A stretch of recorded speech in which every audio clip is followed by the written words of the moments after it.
What is up, guys? Northside here. Welcome to my channel. Okay, before we start, first of all, shout out to Reiner and congrats on the 5,000 subs. Guys, just if you're not subbed to Reiner, he does a lot for the community, so hop onto his channel and make sure to subscribe. He probably for sure deserves more subs than he has, so congrats, man, and I'm really happy for you. Second of all, I would like to say thanks to each and every one of you for those comments in the previous video and on my community tab regarding my 10,000 subs. That's just great. I will cover that in the separate video I'm preparing. I just can't do it all at once, you know. As the title says, goodbye Fearbringers. It's just kind of a joke, but company actually they decided to kind of slowly start to replace the old hunt gear from Barovia and Child. And I'm going to show you in this video developer Lasser, who's actually he was really kind and, you know, forthcoming to provide me with some gear so I can show it to you guys, and maybe, you know, you can plan ahead, which is kind of a point of all these preview videos from sorry, not preview videos, but from the test shard for the next mod. So let's hop on to the character sheet, and I'm going to show you a couple of stuff regarding the gear. I'm going to tell you straight up, only the bracers are currently viable in a sense, you know, in terms of percentage damage. You know, those 3% damage you're doing with Atwills or encounters, etc. You know, Fearbringers, and of course the other gear. So I can show you the helmet I got. Now this is the broken cap of the Omnipotent. You can see on the, you can always pause the video. I'm just going to remind you guys. I know you know, not everybody can understand me good. My English is not tip top, you know. I do try, but however, you can always pause the video. This is actually broken cap of the Omnipotent, comes from the expeditions. Item level is 1000. You can see the stats are bumped up, combined ratings and crit and combat advantage, and it has executioner might. When you kill an enemy, your power increases by 5% for 10 seconds. This is really not very popular bonus to have. However, I did wanted to showcase it to you. As it stands, the apprentice salad or any helmet from the mod 16 that gives 5% damage in the Undermountain is still going to be best in slot.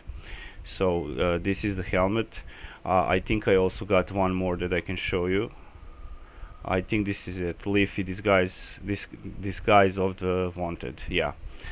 This one actually has the old switcheroo, so it's not really the best. It gives some critical strike, minus 2.5k crit avoidance. Granted, I will talk about crit avoidance you know, soon, because I'm preparing a build for you guys where you can reach all the caps, all necessary caps for the Tower of the Mad Mage. And I'm gonna tell you guys straight up now that I am kind of preparing a pre-build and a build for Tower of the Mad Mage where you can actually reach all the caps. So really, you really don't have to stress out too much about those new rings with 20,000 stats. Absolutely unneeded, and I will explain that soon. So these are the two helmets. There are other gear. I just didn't ask for everything, just what I found interesting. So Leafy disguise of the wanted and broken cap of the Omnipotent. Now about the armor piece, sadly there is no armor piece that gives 3% damage for now. Maybe in the mod 18. I think they're kind of slowly replacing the gear, so Furkion of the Bear is still going to be best in slot for now. However, I can show you the armor I got that can be interesting maybe to you guys. I know it was for me, and it's called Mercenary of the Maze's breastplate. Now you can see it's item level 1000. Stats are there: defense, power, hit points, armor pen, deflection, and combat advantage. Now equip bonus is Butcher's Remedy.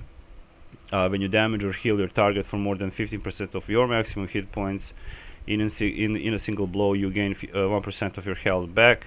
Now the more hit points you have, the more health you're gonna receive. Now I'm gonna tell you straight up that it's not a lot of self-healing. However, if you combine this armor with maybe blood theft enchantment. You can see I was testing it, and if you combine it with some insignia bonuses like survival's blessing, champion's return, and some others, you can have some nice sustainable when you're going soloing, you don't have to you're gonna be healed almost enough if you're careful not to actually die.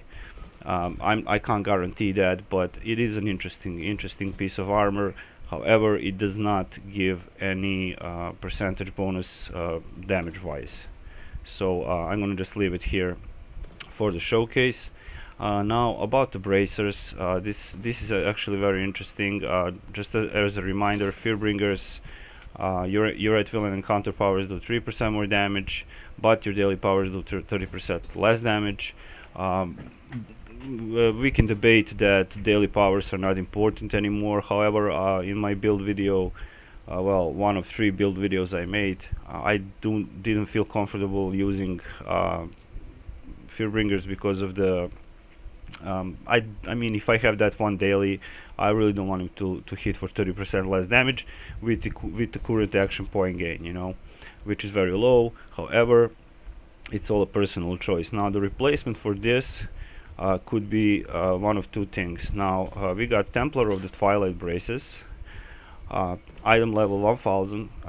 You can see the combined rating, defense, power, hit points, armor pen, critical strike, and deflection pretty high.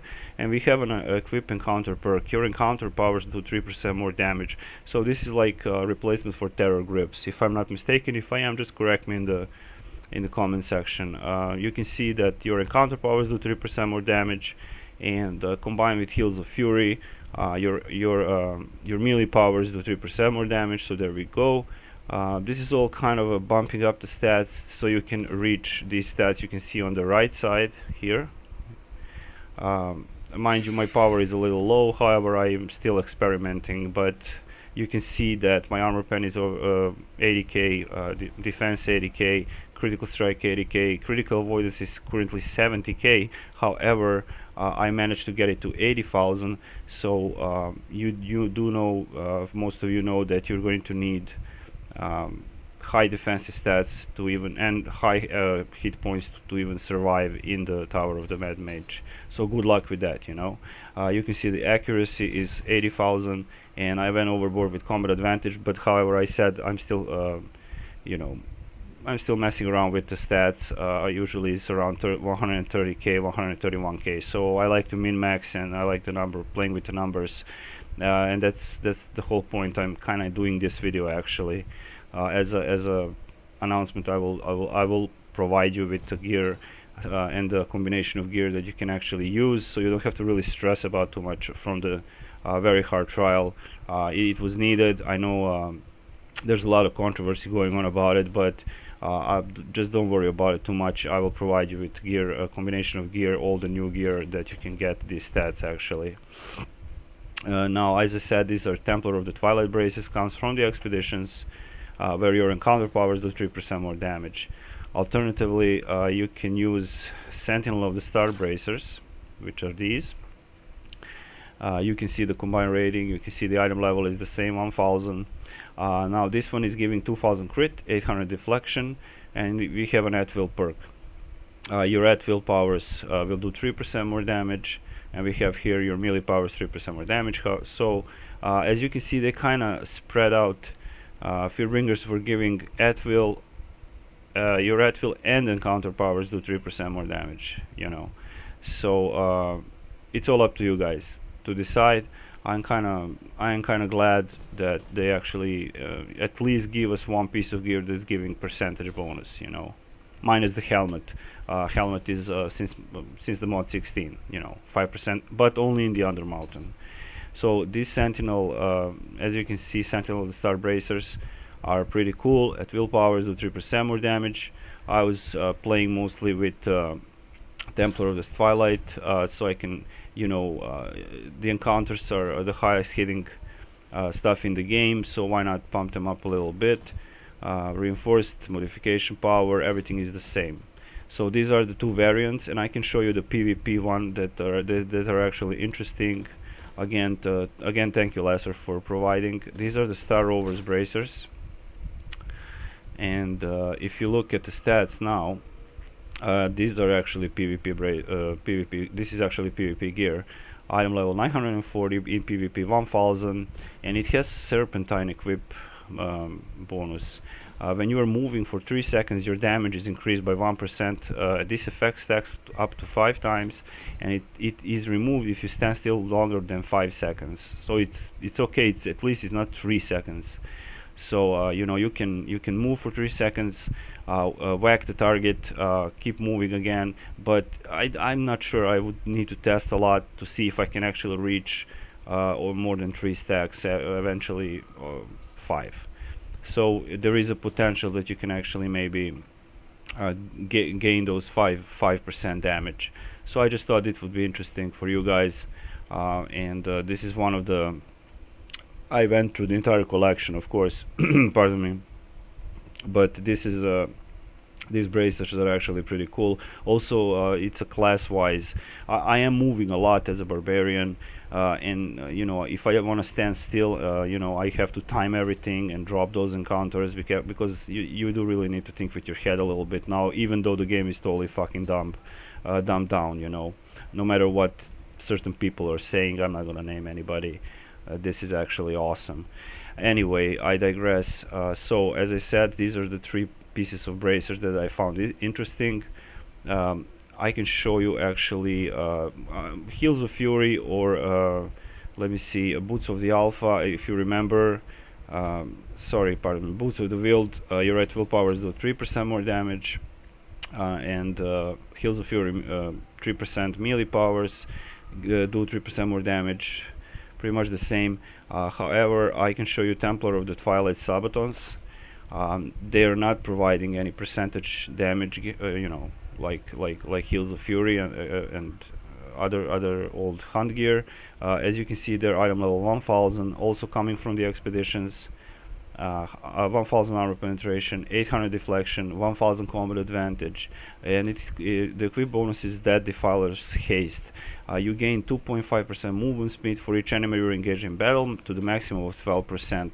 So it could be cool when you're soloing and there's a bunch of mobs, and I mean, you know, movement is a bitch in this version of the game, so why not? You know, you can try it out if you have a drop, you know. Maybe also, I'm just talking from the barbarian perspective, but it could be interesting to use this. I still need to try it out a little bit. I'll do my fragment expeditions and whatnot. So that's about it, you know. In regard about the, I got a lot of people asking me about the artifact set. I'll get the set in the next couple of days so I can try it out. I'm still trying to convince Lassor that set has to be changed, and I want to prove it on the, you know, live action, you know, in the combat testing. But as it stands for now, Demogorgon set is still best in slot, and it's going to remain that unless they nerf it, and I hope they won't, because that would be really, really bad. Now, about the rings, I got a lot of questions. Hey, do we need those rings for 20,000? You know, orange rings for the Tower of the Mad Mage. I can tell you guys now, I love orange rings. I was doing so much Demogorgons to get those brutality rings and whatnot.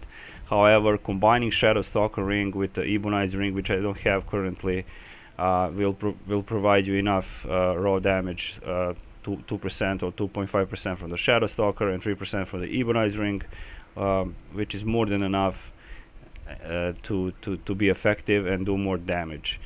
So don't stress too much if you can't finish the you know, Tower of the Mad Mage, and you know, if you really want to dump a lot of AD for some epic or orange ring, is all up to you guys. That's going to be really expensive. However, I will prove that you actually don't need that shit. It's all up to you, but that's just my personal opinion, you know. So but again, when I finish all the testings, all the combinations of companions and everything else, I will show you how it's going to look like. You know, all stats caps will be reached, everything is going to be peachy, and you will be ready to go to the Tower of the Mad Mage with the combination of old gear and new gear, and there is no need to worry about it as it stands. I will do my best to actually to show you how it's going to work out, and it will, okay. So what else? Okay, about the pants and shirt. Currently, the bosses in the reconnaissance quests and the bosses in those last expeditions that I can't remember even the name now. Not Warden, but the other ones. This is actually shirt of the enchanter. As you can see, it has it has the highest item level, and the encounter reprieve is the same on all pieces of pants and shirt from this mod, and most of them from the previous mod. As you can see, the bonus is there: critical strike, reducing counter power cooldowns. That's all cool. I like the bonus. However, I would advise using ebony stained shirt still. Which one you're gonna use, restoration, ward, or assault, is all up to you, because it has 3% more damage when your stamina is over 75%. That can actually be maintainable, which is not like the new bonus from Hollister set. So that's one shirt, and I think I have, let me see, yes, these are pants of the diviner. Also bonus is the same, and I can show you actually pants of the duelist. These are the pants of the duelist with the highest item level, also the same bonus, but these pants are coming from the last bosses in the fragment expeditions. Yeah, remember it. And they are giving you, instead of, you can see, divided critical avoidance awareness on the pants of the diviner, these ones are giving single stat, so it's 4000 deflection, right? Or it can be something else, but I still need to farm to show you the other pieces. It's all up to you. I would eventually, when I finish my build, it's gonna be one of these pants combined with ebony shirt. So we will see how that's going to work. Long story short, let's not drag this too long. They are working on something kind of cool that they are actually replacing percentage gear. Granted, they didn't provide us with the armor or the boots, but maybe they will add something. This is still a preview, and there's nothing in the collection that I saw. If I'm wrong, correct me again. What else I wanted to show you? I'm just thinking now. In regards of the weapons, I will talk about that later on, before the mod hits, and the artifact from Hollister, which should be probably best in slot because of the 20% debuff. About the companions, if you're concerned about how to reach critical avoidance, I already made it's 80,000, because you're gonna need 80,000 defense and avoidance. Awareness not so much, because you're fighting there is no common advantage on you, and so the most important thing is to get deflect. Also not so important. Crit avoidance and defense are important, and I will show you how to cap crit avoidance on 80,000, and defense is easy. Just playing around with the companion gear and some of the companion bonuses. For example, this is Duergar Guard. It gives 8,000 critical avoidance. So I do sacrifice some power for critical avoidance. Also, this is Barbarian Shaman, 2000 power for 4k combat advantage, which is kind of cool. Laughing Skull is giving 2k defense, combat advantage, etc. So as I said, I'm still working on it, and we're gonna wrap the video now. I hope you guys enjoyed it, and it's informational, which is most important for me. And I'm going to go and cool off now. I'm going to make some video for you guys to express my gratitude. For now, this is all I can show you. I just don't want you to worry if you're planning to go in the Tower of the Mad Mage and chase those and suffer with the RNG and whatnot. I will just show you that you can do very nice with the combination of the old gear and the new gear. Mostly old gear to reach all the caps, and even maybe up your item level a little bit more higher, and still remain effective as for these bracers, for example. So anyway, thank you guys for watching. You guys have a nice weekend, and I will see you soon. That is all I have for you now at the moment. As soon as I get some other gear from Lasser, I will make sure to test it out and share it with you guys. Okay, so this was Northside signing out. Bye bye.